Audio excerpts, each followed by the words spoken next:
Yuk kita satu dalam doa. Bapa Sorgawi, kami bersyukur Tuhan, kami boleh berkumpul kembali dalam ini Tuhan. Kami boleh belajar tentang kebenaran firman Tuhan. Dan biarlah iman percaya kami tetap kuat di dalam Engkau Tuhan. Semua apa yang kami dengar malam hari ini, itu akan memantapkan kami, menguatkan iman percaya kami. Bahwa tidak ada Tuhan selain Engkau yang kami sembah Tuhan. Terima kasih Bapak, urapi Pastor Hari akan jadi berkat buat setiap kami. Kami juga berdoa buat teman-teman yang tergabung dalam Zoom malam hari ini. Biar kami boleh belajar dan boleh kami menjadi pelaku-pelaku firman-Mu Tuhan. Terima kasih Bapa. Di dalam nama Tuhan kami Yesus, kami berdoa dan mengucap syukur. Haleluya. Amin. Silakan Pastor Hari. Ya, terima kasih Kak Yono. Saya mohon maaf sebelumnya. Nanti kalau ada suara-suara anjing yang teriak-teriak, anjing saya banyak. Tiba-tiba dapat tambahan 6 dan semuanya nakal-nakal. Jadi waduh, luar biasa ini. Waktunya bagi-bagi. Waktunya bagi-bagi. Nggak apa-apa, saya cocok maharnya. Oke, teman-teman semuanya, DS. Hari ini kita agak spesial ya, karena mungkin malam hari ini kita lebih mengarah ke pengajian ya. Mengkaji ayat ini kitab. Jadi bukan maksud saya untuk ini ya menafsirkan kitabnya orang lain, tidak, tapi saya melakukan apologetika terhadap pendapatnya orang lain mengenai Tuhan Yesus gitu. Seperti diketahui bahwa orang Kristen itu sangat percaya sekali bahwa Yesus itu mati di salib. Kepercayaan ini penting. Kepercayaan akan kematian Tuhan Yesus itu penting karena justru kematian Tuhan Yesus itu menebus dosa kita. Kalau Yesus tidak mati, maka sia-sialah kepercayaan kita kepada Tuhan. Karena justru dengan kematian Tuhan Yesus itu benar-benar menanggung dosa manusia. Dosa yang pertama kali dibuat oleh Adam dan Hawa yang melakukan kesalahan yang cukup fatal, sehingga itu kemudian menjalar kepada semua keturunannya, dan dosa itulah yang kemudian diselesaikan oleh Tuhan Yesus. Jadi itu adalah sebuah prinsip yang dasar sekali yang dimiliki oleh kekristenan. Pertanyaannya adalah, apakah orang Kristen benar-benar mengetahui bahwa kematian Tuhan Yesus itu adalah kematian yang real, gitu, kematian yang nyata. Bagi orang Kristen, kematian Tuhan Yesus itu bukan sebuah penghinaan. Ya, kemarin ada sebuah video yang diberikan kepada saya dari Kak Ongki, cukup menarik videonya, cukup menarik sekali. Saya ceritakan dikit ya, di video itu ketika seorang pendeta ditanya oleh seseorang mengenai kematian. Ya, intinya seperti ini. Tuhan itu kan pencabut, istilahnya yang mencabut nyawa, yang istilahnya mengambil nyawa seseorang itu kan Tuhan. Nah, Yesus itu kan adalah Tuhan, diakui sebagai Tuhan. Tapi mengapa Maria itu juga diizinkan mati? Artinya Yesus sendiri yang mencabut nyawanya Maria. Gitu. Kalau saya lihat videonya, mungkin itu yang bertanya adalah orang dari luar Pulau Jawa ya. Mungkin dari luar Pulau Jawa yang kemudian tanya kepada seorang pendeta. Nah, masalahnya adalah pendeta ini mungkin kurang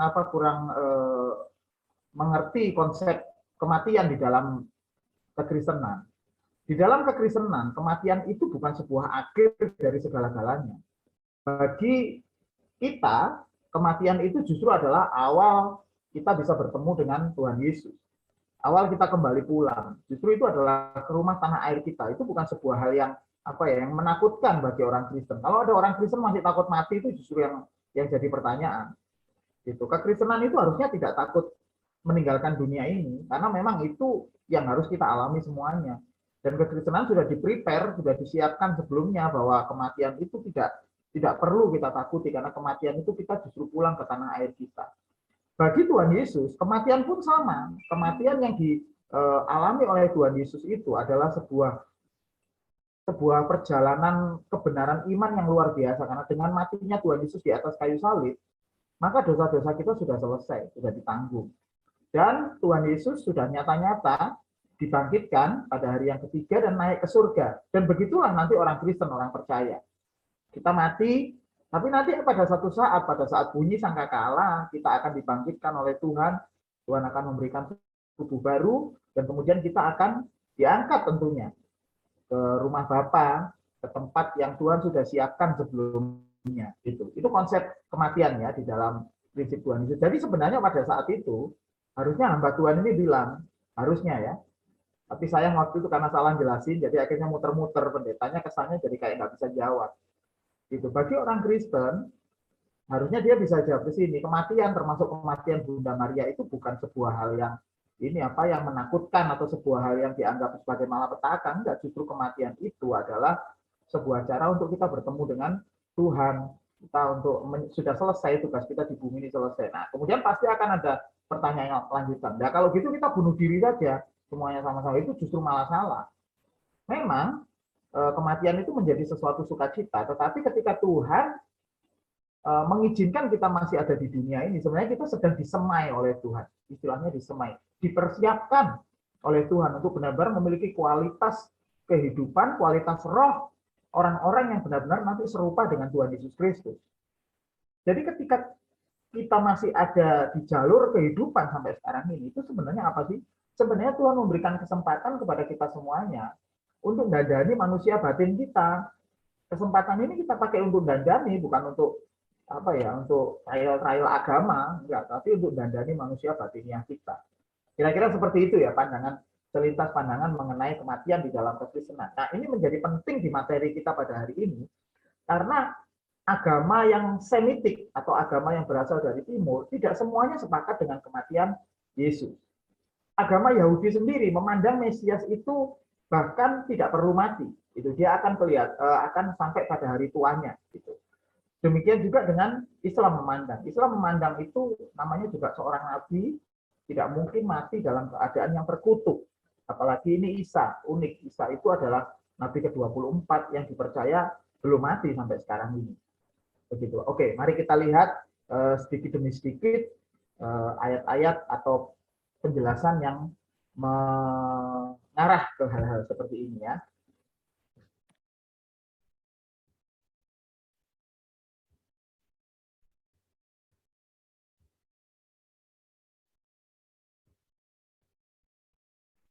Jadi materi kita pada hari ini, apakah yang disalib itu Yesus atau yang diserupakan? Saya mungkin tidak bisa menyelesaikan materi ini langsung dari ini, ya mungkin nanti kita mesti lanjut minggu depan, karena ada beberapa hal yang penting yang mesti harus kita ketahui ya, kita ketahui bersama-sama. Yang pertama, apakah yang disalib itu adalah Yesus atau yang diserupakan? Mengapa ada tuduhan seperti ini? Karena agama Islam dalam hal ini ya, mereka menganggap bahwa Yesus itu tidak bisa dibunuh oleh orang Yahudi. Orang Yahudi tidak berhasil membunuh Yesus. Itu adalah sebuah kebencian terhadap kaum Yahudi sehingga menghindarkan Yesus dari kematian yang dilakukan oleh orang-orang Yahudi. Maka kemudian dibuatlah karena kebetulan di Al-Quran juga tidak begitu jelas, akhirnya dibuat atau disusun sebuah skenario untuk menyatakan bahwa Yesus ketika mati itu diserupakan dan Yesus tidak mengalami kematian, itu atau Isa ya, lebih tepatnya bukan Yesus tapi Isa tidak mengalami kematian. Nah, saya akan lebih dahulu mengambil cara pandang orang Yahudi ketika memandang tentang kematian. Agama Yahudi itu sangat tidak welcome dengan pengajaran kekristenan. Karena mereka punya prinsip bahwa seorang nabi pun tidak boleh mati dengan cara yang terkutuk. Jadi kita tahu ya, frame berpikir teman-teman kita yang muslim itu bukan frame berpikir dari ruangan yang kosong. Tetapi ada dasarnya, ada ceritanya, ada awalnya itu. Karena mengikuti apa yang dikatakan oleh orang Yahudi, seorang nabi tidak boleh mati dengan cara yang terkutuk. Nah, menurut orang Yahudi juga salib hanya cocok dikenakan pada penjahat dan kriminal yang berat. Maka di Talmud, tulisan-tulisan di Talmud itu justru menyatakan bahwa yang disalib itu adalah penyihir yang bernama Yesus. Itu maka Yesus dianggap sebagai seorang penyihir, seorang kriminal pada saat itu. Seorang penyihir itu kriminal ya pada saat itu. Kalau sekarang sih penyihir nggak terlalu dihiraukan. Nah, kita nggak banyak yang nggak percaya. Tapi pada saat itu dianggap kriminal. Seorang nabi, yang ketiga, seorang nabi itu adalah utusan Allah. Pastilah akan dilindungi dari semua bahaya. Begitu. Itu menurut ini. menurut orang-orang Yahudi, dan salib tidak sesuai dengan petunjuk Taurat tentang Mesias. Itu menurut mereka. Kata mereka. Mari kita lihat ayatnya. Dasarnya orang Yahudi menyatakan demikian di Yesaya 53 ayat yang ke-10. Saya ambil dari bahasa Indonesia sehari-hari. Terjemahan bahasa Indonesia sehari-hari supaya ini memperjelas saja sebenarnya, memperjelas. Di dalam Yesaya 53 ayat yang ke-10, Tuhan menghendaki bahwa ia menderita, maksudnya Mesias itu ya, menderita dan menyerahkan diri sebagai korban penghapus dosa. Tetapi ada bagian ayat ini yang tidak bisa dipisahkan karena menjadi satu bagian. Maka ia akan panjang umur. Oh, Mesias Yesus itu nggak panjang umur. Sangkal mereka seperti itu. Bukan hanya itu, dan melihat keturunannya melalui kehendak Tuhan akan terlaksana. Keturunannya masih ada, masih bisa dilihat. Gitu. Maka orang Yahudi menganggap bahwa kemesiasan Yesus gugur dalam hal ini. Karena Mesias itu memang diizinkan menderita, menyerahkan diri sebagai korban penghapus dosa, tapi dia panjang umur dan melihat keturunannya. Tentunya Yesus nggak masuk. Nah, dari penjelasan di ayat di Yesaya 53 ayat yang ke-10, kan kita harus merekonstruksi apakah Yesaya 53 ayat yang ke-10 ini adalah penggenapan Mesias sehingga Tuhan Yesus tidak masuk di situ. Yang salah itu nubuatannya atau penggenapannya, begitu ya, kira-kira seperti itu. Jangan-jangan nubuatannya yang salah atau penggenapannya, Mesiasnya, jangan-jangan Yesusnya yang salah gitu. Nah, orang Yahudi percaya sekali di dalam Yesaya 53 ayat yang ke-10 ini adalah penguat, salah satu ayat penguat untuk mereka tidak menerima Yesus sebagai Tuhan dan Juru Selamat atau tidak percaya kepada Yesus. Karena dia anggap Mesiasnya gagal. Mesias yang diharapkan oleh orang Yahudi adalah Mesias yang akan panjang umur, mati sampai tua. Bahkan dia bisa melihat keturunannya. Gitu. Nah, mari kita lihat sebenarnya bagaimana sih menghadapi tuduhannya orang Yahudi yang seperti ini. Ayat ini, ya, ayat ini Yesaya 53 ayat ke-10, kita harus melihatnya mau nggak mau menggunakan Alkitab asli, bahasa Ibrani, Perjanjian Lama. Yesaya ditulis pakai bahasa Ibrani. Mau nggak mau saya tidak bisa menghindari saudara-saudara ya. Di S ini mungkin saya sekali lagi tekankan, kita sudah beberapa kali pertemuan, maka tidak aneh kita menggunakan sedikit bahasa Ibrani dan Yunani untuk memperjelas maksud firman Tuhan. Gitu. Di dalam ayat ini dengan jelas sekali dikatakan ya, We Adonai, ini Yahweh, ini ya, Yahweh sebenarnya bukan Yahweh, ini Yehuwah bacanya ya, Yehuwah. Nah, tapi kita tidak boleh membaca Yahweh karena kita menghormati tradisinya orang Ibrani. Ya, jangan kita cuma bisa baca hurufnya, tapi budayanya nggak mau ikut, ya kan? We Adonai, Hafek, ya, Hafek, Dako, Heli, Tasim Asam Napsoyir, Ezera, Asam ya, Napsoyir, Ezera, Ya Arif, Yamin, Wuhepet, Adonai, lagi kita ketemu Adonai, Yehuwah, ini pelafalannya Yehuwah, ini ya. Jadi Yehuwah. Jadi macam-macam ya, Yahweh, kata YHWH di Alkitab itu dibaca macam-macam, tergantung vokalnya apa vokalnya ini. Maka sebenarnya tidak ada nama tunggal. Ya, kalau kita ngotot bahwa nama Tuhan itu Yahweh, nah ini buktinya. Ini bacanya Yehuwah.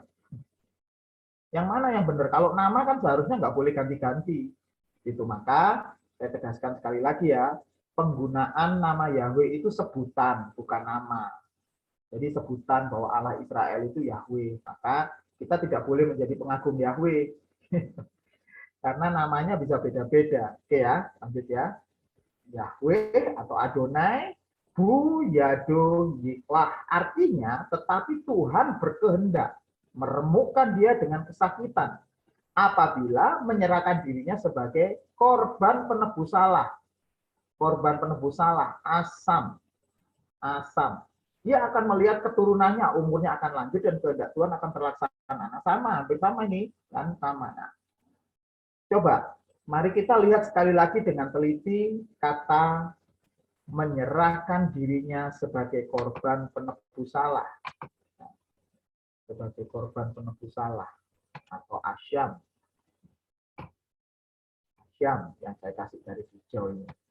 Nah, asyam ini benar artinya adalah korban penebus salah. Tetapi kita harus tahu apa itu korban penebus salah supaya kita bisa mengerti tradisi orang-orang Yahudi. Korban penebus salah itu kalau di dalam tradisi orang Yahudi itu adalah domba yang dikorbankan pada hari raya Yom Kippur. Gitu ya. Pada hari raya Yom Kippur dikorbankan, harus dikorbankan sampai mati. Jadi tidak ada korban penebus salah itu dibuat setengah mati atau setengah pingsan. Harus dikorbankan sampai mati sebagai penebus salahnya orang-orang Yahudi. Gitu. Sampai mati. Nah, jadi ketika kita membaca ini, tetapi Tuhan berkehendak meremukkan dia dengan kesakitan, apabila menyerahkan dirinya sebagai korban penebus salah, ya tentunya sampai mati. Dia mati dulu.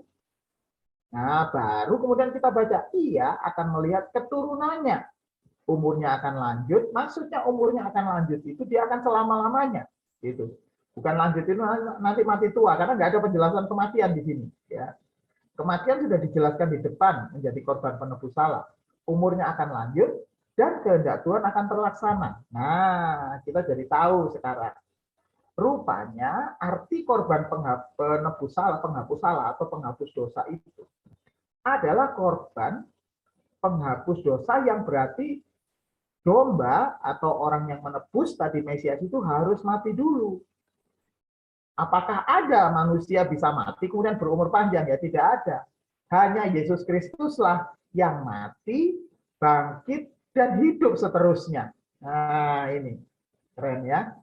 Jadi ayatnya tidak salah. Yesaya di Sefer, ini Sefer Yesayahu 53 ayat yang ke-10. Di sini ayatnya tidak salah. Yang salah justru adalah orang yang menafsirkan, atau dengan kata lain itu terjemahan bahasa Indonesia kadang nggak terlalu jelas, apalagi dipakai bahasa Indonesia sehari-hari. Wah, ini tambah tidak jelas sekali. Habis jadi korban penghapus dosa, tidak dijelaskan apa itu korban penghapus dosa, gitu ya. Maka ia akan panjang umur, melihat keturunannya, nah jadi tambah gigi lagi. Tapi kalau menggunakan bahasa Ibrani, kita akan tahu ini berbicara masalah asyam. Ya, asyam. Asyam itu adalah tradisi orang-orang Yahudi yang dinamakan korban penghapus dosa atau penghapus salah. Jadi harus mati dulu tuh dombanya. Nah, ayat ini sebenarnya lebih menunjuk pada umur panjang setelah terjadi kematian. Yang dimaksud dengan umur panjang ini, ya, umurnya akan lanjut, ini umurnya akan panjang. Yang akan terjadi setelah kematian, bukan terjadi saat di bumi ini. Karena nggak mungkin di bumi ini orang mati kemudian di sini berumur panjang, malah tidak mungkin. Jadi yang pasti salah adalah tafsiran. Nah, tafsiran itu berasal dari penerjemahan.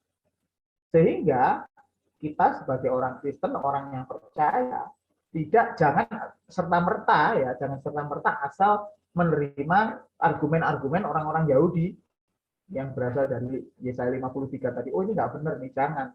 Kita harus menelitinya dari bahasa-bahasa Ibrani. Nah, makanya itu pentingnya kita mengadakan pertemuan-pertemuan seperti pada malam hari ini.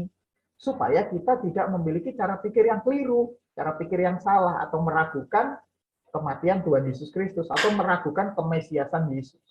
Gitu. Ya, ini dari sisi serangan dari kaum Yahudi. Bagaimana dengan Islam? Sama. Islam sama seperti Yahudi tadi, hampir sama ya. Isa itu tidak mati disalib, melainkan orang yang diserupakan. Nah, ini ada golongan atau kelompok ulama yang menyatakan yang diserupakan itu Simon Petrus. Ada yang bilang Simon Kirene, dan yang paling paling banyak pengikutnya adalah Yudas Iskariot. Rupanya Yudas Iskariot itu dipakai sebagai balas dendam, begitu ya, kira-kira karena Yudas berkhianat, maka kemudian Yudaslah yang kemudian diserupakan, gitu. Kan masuk akal tuh, seperti masuk akal gitu ya. Yudas yang salah, akhirnya dia menebus salah dengan cara mau diserupakan, gitu. Kelompok Ahmadiyah justru mengakui. Kelompok Ahmadiyah ini luar biasa ya, kita tahu ya, di Ahmadiyah di Indonesia ini dilarang. gitu, dilarang karena ada pertentangan dengan kelompok-kelompok yang lain. Ahmadiyah ini justru mengakui penyaliban Isa, tetapi dia tidak meyakini kematian Isa di atas kayu salib. Jadi ya, Isa waktu itu disalib, benar-benar disalib itu adalah Isa, tetapi setelah itu tiba-tiba diganti oleh orang lain. Gitu. Secara gaib itu diganti dengan orang lain yang mukanya serupa. Isa kemudian lolos dari kematian di atas kayu salib, lolos. Kemudian dia melarikan diri ke India, ke Kashmir, dan mati tua di sana. Nah, makanya orang Ahmadiyah itu percaya bahwa di Kashmir itu ada kuburannya Isa yang bernama kuburan Yus Asaf. Yus Asaf itu adalah Yesus, itu menurut mereka. Itu ada kuburannya dan ada gambar tapak kakinya, gitu ya. Itu orang Ahmadiyah. Orang Ahmadiyah meyakini itu. Jadi di dalam Islam sendiri banyak ya yang keyakinannya macam-macam. Nah ini yang unik. Yang unik ketika kita punya teman yang ulama ya dari Islam gitu ya. Jawaban para ulama itu pasti berbeda. Ya, kira-kira kalau saya sering kali guyonan itu dari 10 pendeta ditanya Trinitas, ditanya Tritunggal, jawabannya 11. Nah, ini sama juga. Ya, ulama-ulama itu ketika ditanyakan tentang hal-hal ini, jawaban mereka berbeda-beda. Nah, contoh ya pertanyaannya ya, coba aja ditanyakan ya kalau punya teman-teman ya. Kalau Yesus tidak disalib, kalau tidak mati disalib, terus kapan Yesus mati? Maka jawabannya bisa beda-beda. Ada yang menjawab matinya itu nanti, ini belum mati, ada yang jawab sudah mati, gitu, tapi naik, gitu. Ada yang jawab, pokoknya macam-macam, gitu. Nah, ketika kemudian kita lebih dalam lagi, nah ini istilahnya pertanyaan yang saya buat ini, yang saya daftar ini ada 4 ini, itu, sorry 3 sebenarnya, 3 ini sebenarnya sedikit kita bukan bertahan, ya, bukan defense. Selama ini kita defense ya, ini sedikit menyerang, gitu ya, tanya. Kalau ini apakah dia langsung diangkat ke surga atau hanya pengangkatan derajatnya dari kematian di kayu salib gitu. Bisa jawab ya, bisa jawab sih macam-macam. Yang ketiga pertanyaannya, apakah ia akan wafat pada akhir zaman atau ia sudah wafat hanya tidak di kayu salib? Ini juga cukup membingungkan. Pertanyaan-pertanyaan yang cukup membingungkan karena di Al-Qur'an sendiri tidak terlalu jelas menjelaskan hal ini. Jadi masalah sebenarnya ya, masalah penyaliban Yesus atau diserupakan itu sebenarnya adalah masalah intern dalam agama Islam. Bukan masalah dalam kekristenan. Kalau kekristenan sudah clear. Yesus mati di atas kayu salib. Yes, mati di atas kayu salib pada hari yang ketiga, bangkit, setelah itu naik ke surga hari yang ke-40. Hari yang ke-50, Pentakosta. Itu sudah clear. Kita semuanya sama, tidak ada satupun orang Kristen, Katolik, atau Katolik yang menyatakan bahwa Yesus itu matinya apa ya? Disalib itu kemudian diganti sama siapa? Enggak. Jadi itu murni masalah di dalam Islam. Sebenarnya ya, kalau mau jujur kita nggak usah ikut-ikut gitu. Mereka ngotot seperti apa, ya harusnya tidak perlu kita dengarkan, kan gitu kan. Sederhananya kira-kira seperti itu ya. Salahmu itu kan masalah, itu kan derita lo. Ya, kalau anak-anak zaman sekarang ini, itu kan derita lo gitu. Nah, tapi kita sebagai seorang akademisi, orang Kristen, yang percaya kepada Tuhan Yesus, kan kita harus punya satu lagi ya, saudara-saudara semuanya ya, yaitu belas kasihan. Belas kasihan yang saya maksudkan itu adalah terkadang kita perlu menjelaskan kepada teman-teman kita yang Muslim, yang Islam, ya, bahwa Tuhan Yesus sangat mengasihi mereka juga. Dan tentunya Tuhan Yesus ingin agar mereka juga punya pikiran yang benar. Kalau masih bisa dijelaskan ya, karena ada orang-orang yang menolak. Jadi dari sini kita bisa tahu bagaimana menginjil yang efektif. Menginjil yang efektif adalah ketika kita bercerita tentang masalah mereka. Contoh masalah penyaliban ini bukan masalah di dalam kekristenan, itu masalah di pandangan keagamaan mereka. Nah, mari kita lihat.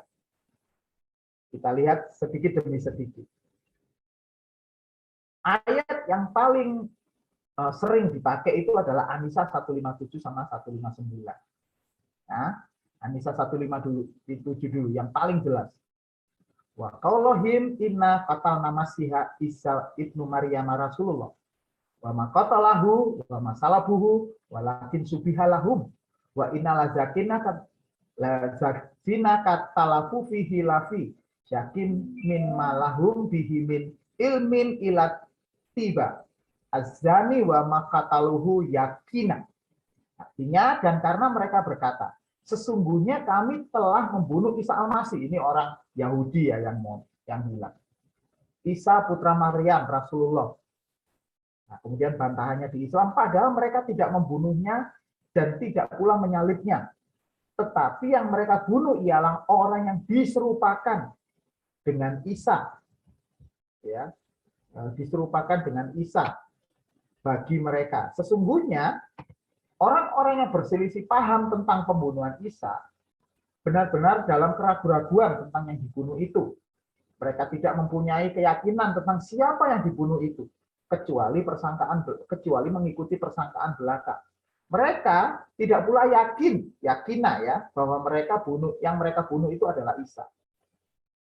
Dari surat An-Nisa 157 ini kita bisa melihat struktur berpikir Al-Qur'an ketika melihat kematian Yesus. Ya. Di dalam struktur 157 ini, Al-Quran menganggap bahwa yang membunuh adalah orang-orang Yahudi. Dan orang Yahudi bangga sekali dengan hal itu. Kami sudah membunuh Al-Masih. Gitu. Al-Masih, Ibnu Maryam, Rasulullah. Gitu. Padahal mereka tidak membunuhnya, sanggahannya itu. Tapi sebenarnya ayat ini agak sedikit mengandung hal yang mesti dipertanyakan. Jangankan mereka membunuh Al-Masih, mengakui Yesus sebagai Al-Masih itu pun tidak. Jadi orang Yahudi itu, kalaupun kedatangan Al-Masih, Mesias ya, Al-Masih itu dari kata Mesiha, bahasa Aramaik ya Mesiha, atau bahasa Ibrani-nya Mosiah, gitu.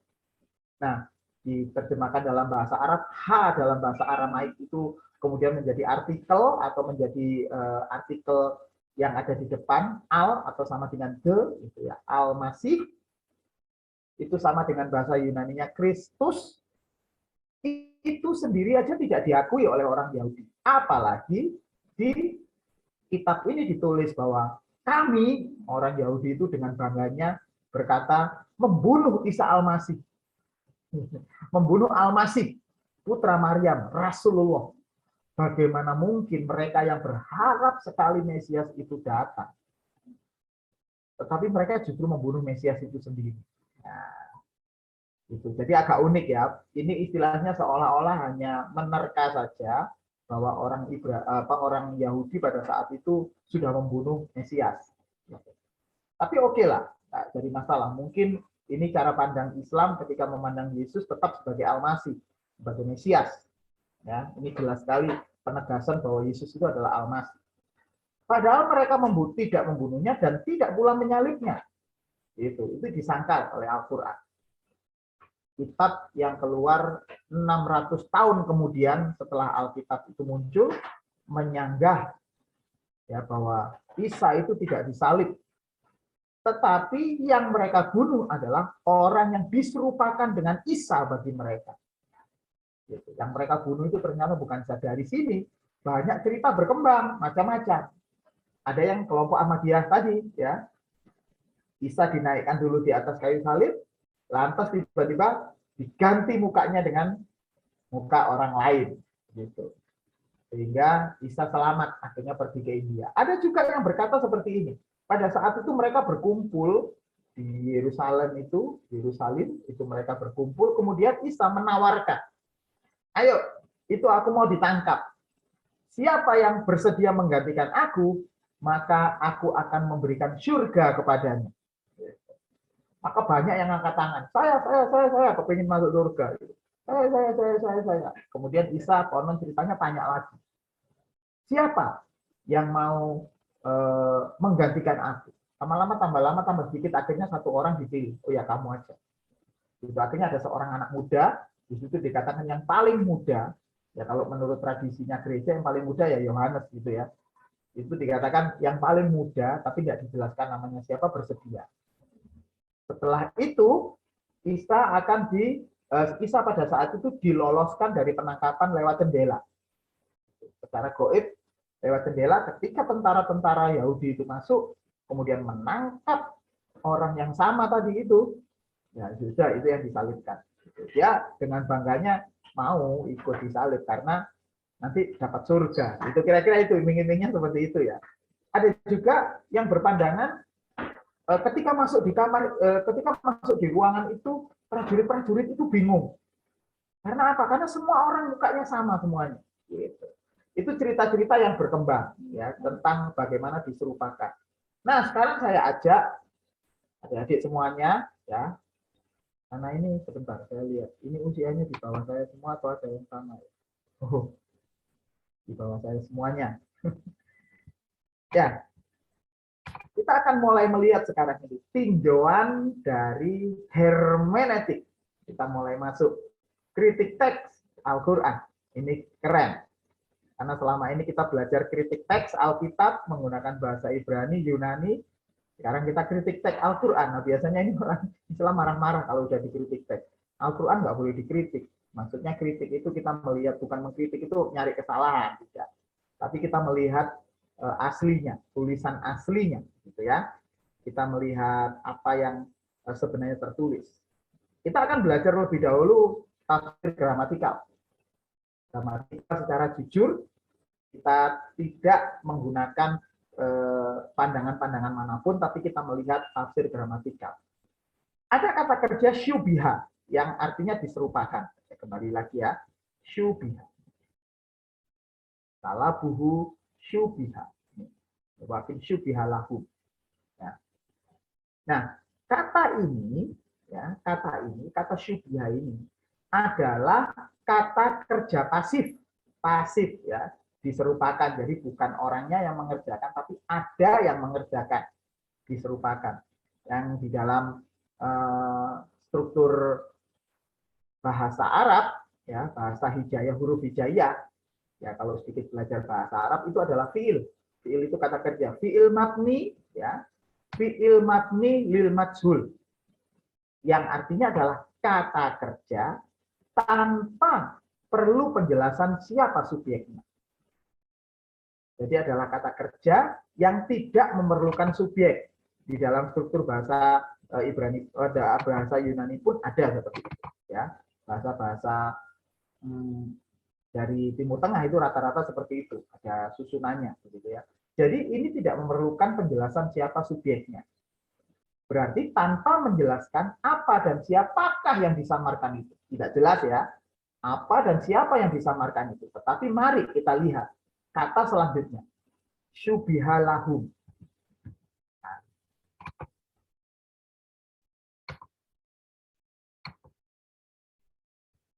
Nah ini. Syubihalahum. Syubihalahum.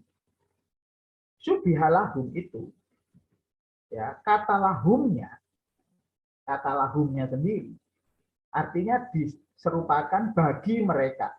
Menggunakan domir, ya, atau istilahnya kasusnya. Nah, kasusnya itu untuk orang ketiga jamak. Ya, ini masalahnya. Jamak. Jadi Isa itu diserupakan bagi orang-orang yang melihat pada saat itu. Jadi ayat ini sama sekali tidak menunjuk bahwa ada subjeknya Isa, kemudian diserupakan, diganti mukanya, itu tidak. Justru dari ayat ini jelas sekali. Seolah-olah bagi orang yang melihat, karena kejamaan ya, jamaknya itu tadi ya, justru rekonstruksinya itu gini, orang yang melihat kebanyakan itu, yang banyak melihat itu sebagai orang yang diserupakan. Gitu. Orang yang diserupakan itu, bagi mereka orang yang diserupakan, bagi yang melihat. Bisa ngerti ya bedanya? Bukan objeknya, bukan subjeknya, bukan isanya yang diserupakan. Tetapi orang-orang di situ melihatnya, itu diserupakan. Jadi seharusnya jika merujuk kepada Isa secara tunggal, harusnya memakai kata subihalau. Saudara sebentar ya, ini ayah saya telepon, jadi saya tidak berani. Kalau bapak saya sebentar ya, mohon maaf ya. Halo, ini bapak.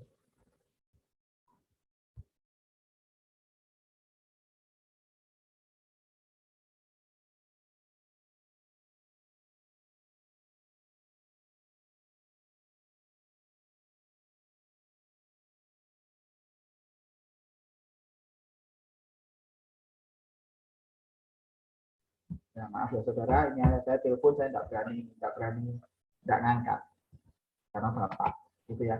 Jadi ini seharusnya jika yang diserupakan itu adalah Isanya, harusnya tidak menggunakan kata lahum. Harusnya kalau yang diserupakan Isa menggunakan kata lahu, gitu loh. Subihalahu, bukan subihalahum. Kalau di belakang itu artinya adalah jamak.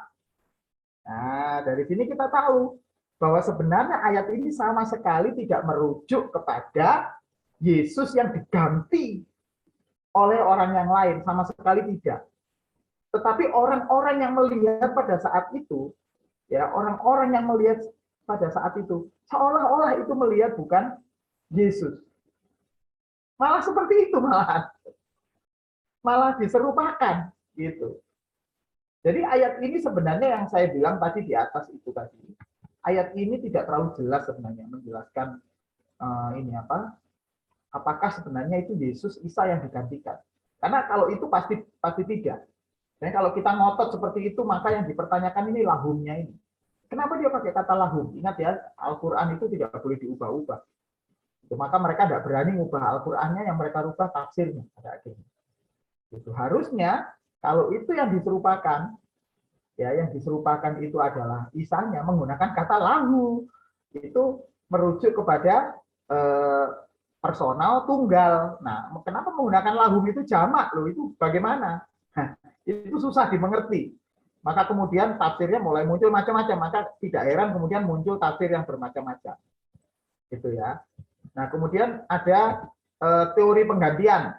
Ya, teori penggantian itu kira-kira diserupakannya seperti apa sih?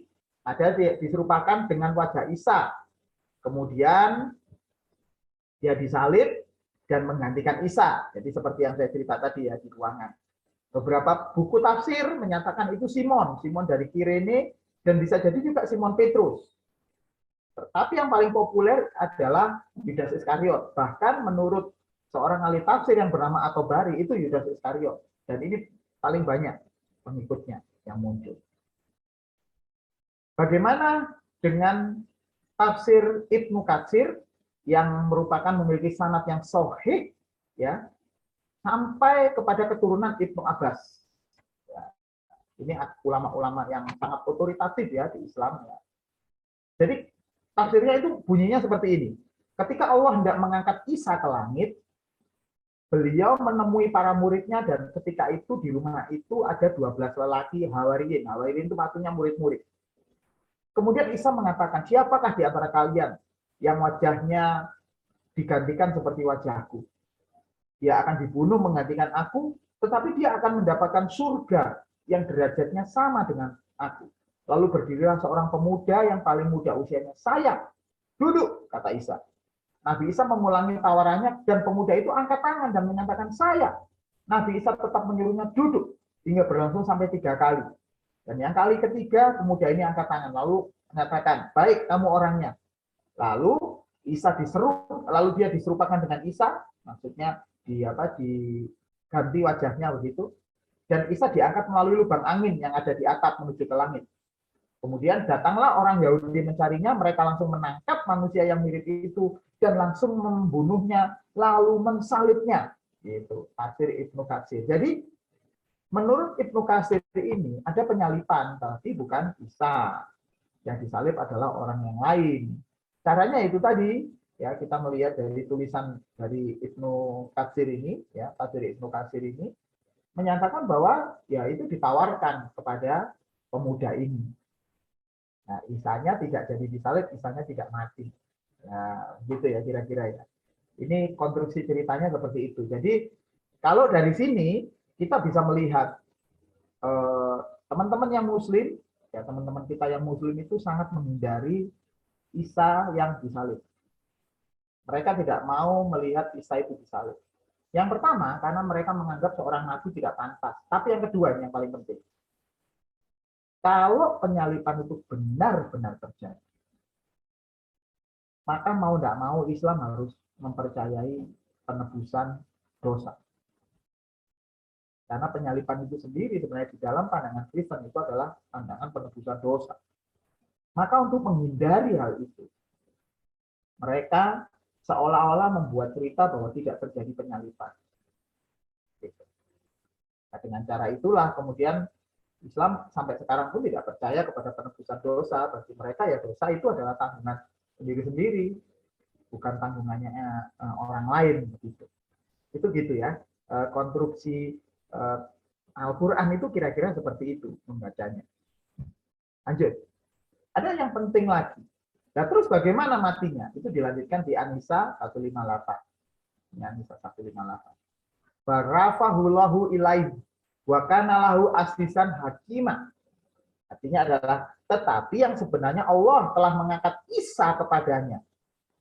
Allah Maha Perkasa lagi Maha Bijaksana. Nah, ini yang repot. Mengangkat itu artinya apa? Kalau ayat ini tadi kita membaca dari ayat yang ke ini apa 157. Nah, 157 itu orang Yahudi tidak membunuh. Tidak bisa membunuh. Tapi ayat 158 Allah mengangkatnya. Allah mengangkatnya. Mengangkat ini apa maksudnya? Rafa'ahullah. Rafa'ahulahu ilaih. Sorry ya. Rafa'ahulahu ilaih. Allah telah mengangkat Isa kepadanya, kepada Allah. Ada dua penyebutan Allah dua kali. Ya. Penyebutan Allah ini yang merah ini ya.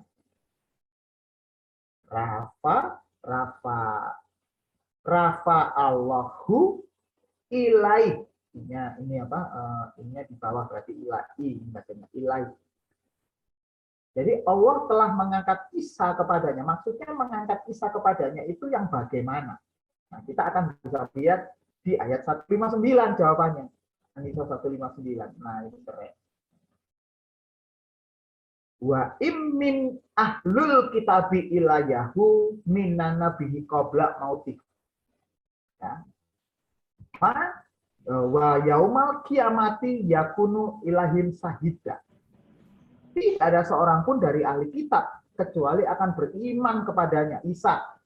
Ya, Isa itu kalau dalam kurung seperti yang sudah saya jelaskan, ini tidak ada di dalam tulisan. Ya.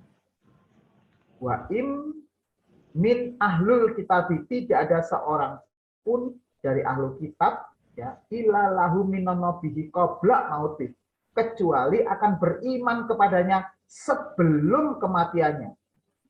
Bihi qabla mautihi. Mautihi ya, qabla mautihi. Maut berarti maksudnya mati ya.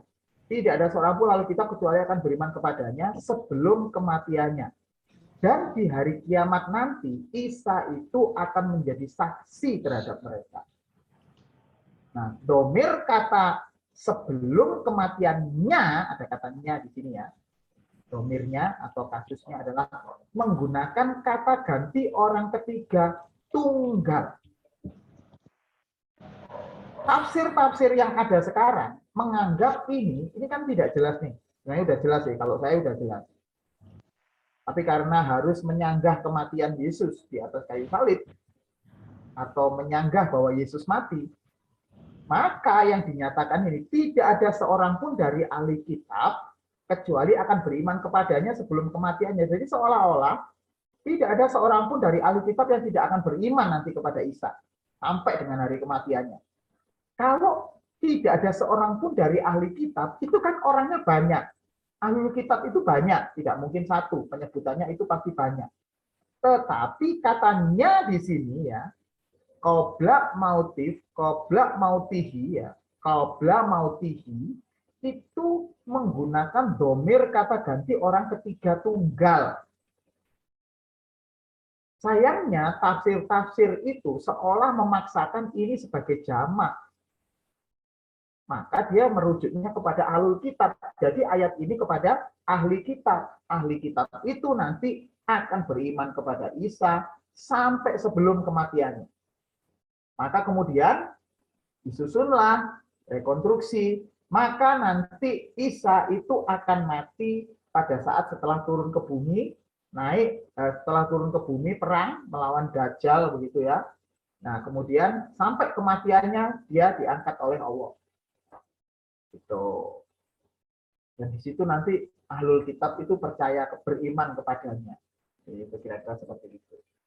Padahal sebenarnya kalau ini dipaksakan, ya, dipaksakan dengan tafsir yang seperti itu, harusnya bunyinya itu bukan qabla mautihi, ya, qabla mautihi, harusnya tidak seperti itu. Ya. Harusnya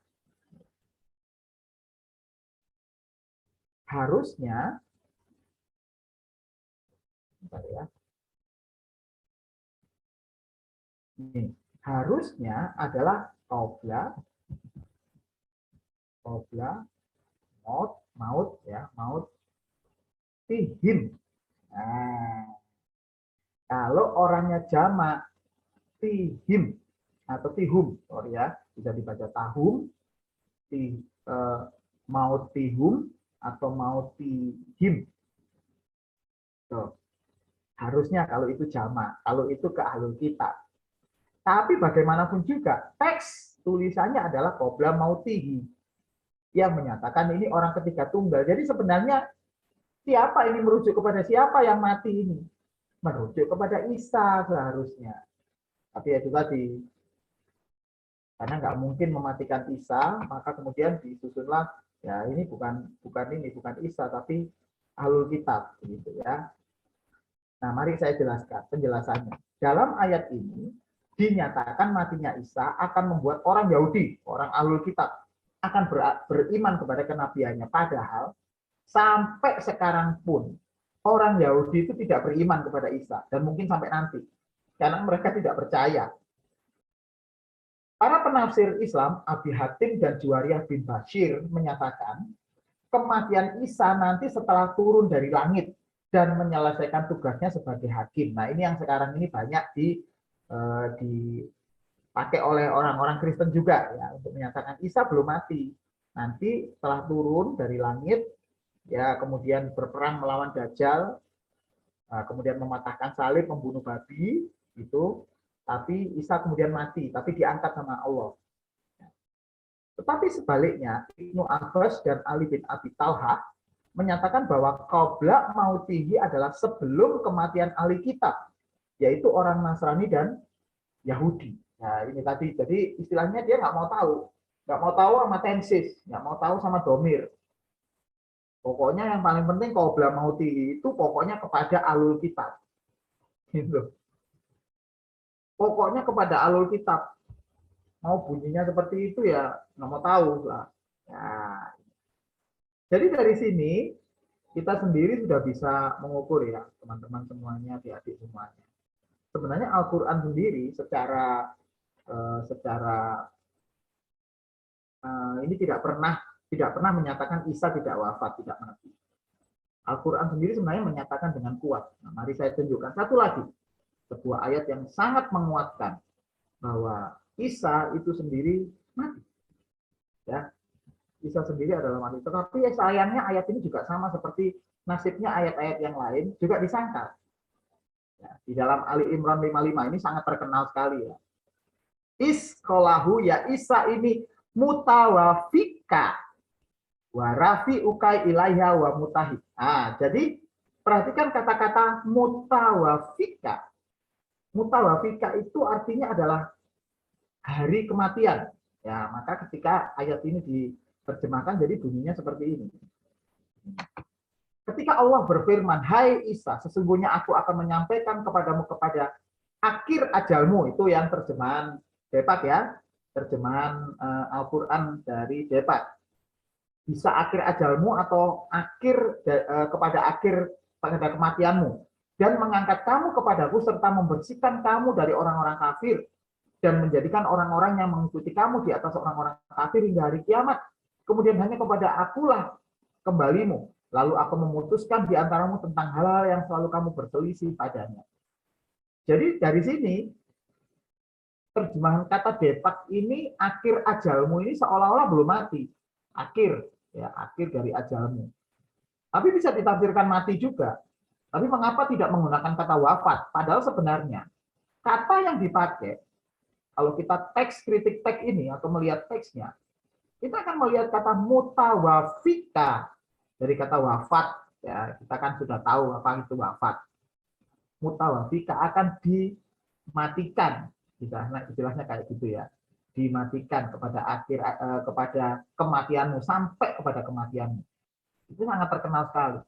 Nah, bukti ini ketika ditunjukkan, loh ini kan Isa itu mati, gitu. Isa kan mati juga. Jadi sebenarnya yang kontradiktif itu sebenarnya yang ada di Al-Quran sendiri. Di dalam Alkitab kita sudah jelas, sangat jelas sekali. Oke.